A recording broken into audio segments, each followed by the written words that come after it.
Bismillahirrahmanirrahim. Assalamualaikum warahmatullahi wabarakatuh. Bismillahirrahmanirrahim. Bersyukur kepada Allah dengan mengucapkan Alhamdulillahirabbil alamin.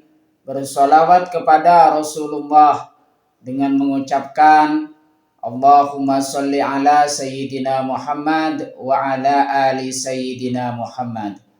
Alhamdulillahirabbil alamin.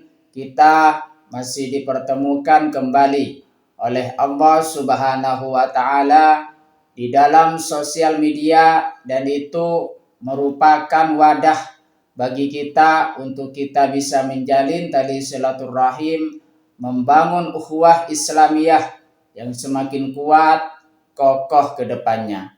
Semoga hidup kita selalu diberkahi oleh Allah Subhanahu wa taala di dunia dan juga di akhirat. Amin ya rabbal alamin.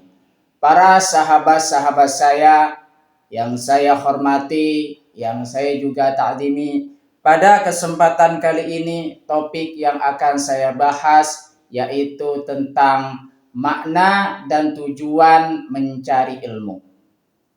Artinya di situ kita dalam menjalani kehidupan di situ tentunya kita wajib mencari ilmu.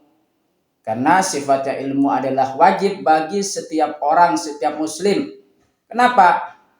Dengan adanya ilmu kita terbebas dari yang namanya kesesatan. Dengan yang namanya ilmu kita bisa terlepas dari kebodohan sehingga kita bisa mengenal Allah Subhanahu wa taala, dan semakin dekat kepadanya, semakin dekat juga kepada para rasulnya. Oleh sebab itu, makanya di situ kita pembahasan pada kali ini tentang makna dan tujuan mencari ilmu. Yang pertama, mencapai derajat tinggi. Jadi bagi orang yang mencari ilmu tersebut, dia akan mencapai derajat yang tinggi di sisi Allah Subhanahu wa taala, di sisi juga pada makhluknya. Ilmu dapat mengantarkan seseorang pada derajat yang tinggi di sisi Allah Subhanahu wa taala dan manusia. Karena Allah akan mengangkat derajat orang yang beriman dan berilmu.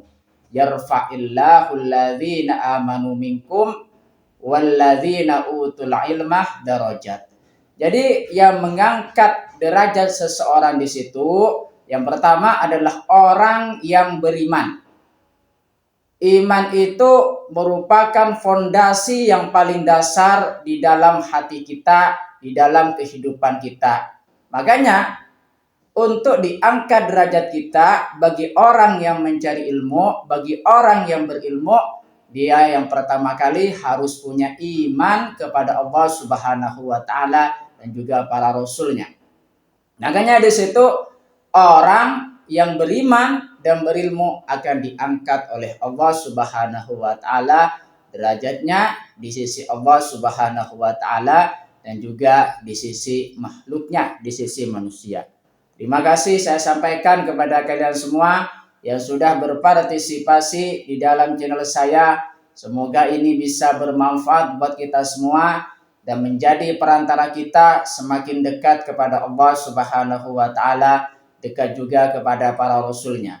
Sebelum saya tutup, mari kita kirim Fatihah dulu kepada baginda Rasulullah sallallahu alaihi wasallam, ila hadratin Nabil Mustafa Muhammadin sallallahu alaihi wasallam wa ala alihi wa ashabihi wa azwajihi wa dzurriyyatihi wa ahli baitihi wa liman dakhala fi baitihi ajma'in. Kullu syai'in lillahi lahumul Fatihah. A'udzu billahi minasyaitonir rajim. Bismillahirrahmanirrahim. Alhamdulillahirabbil alamin. Arrahmanir rahim. Maliki yaumiddin. Iyyaka na'budu wa iyyaka nasta'in. Ihdinas siratal mustaqim. Siratal ladzina an'amta 'alaihim ghairil maghdubi 'alaihim waladdallin. Fatihah yang selanjutnya, mari kita ngirim Fatihah kepada kedua orang tua kita semuanya, guru-guru kita semuanya, kaum muslimin muslimat, mukminin mukminat, semoga diteguhkan Islam dan juga iman kita oleh Allah Subhanahu wa taala, dan kita semakin dekat kepada Allah Subhanahu wa taala, dekat juga kepada para rasulnya, dan semoga dipermudah urusan-urusan kita oleh Allah Subhanahu wa taala. Amin ya rabbal alamin. Al-Fatihah. A'udzubillahi minasyaitonir rajim. Bismillahirrahmanirrahim. Alhamdulillahi rabbil alamin.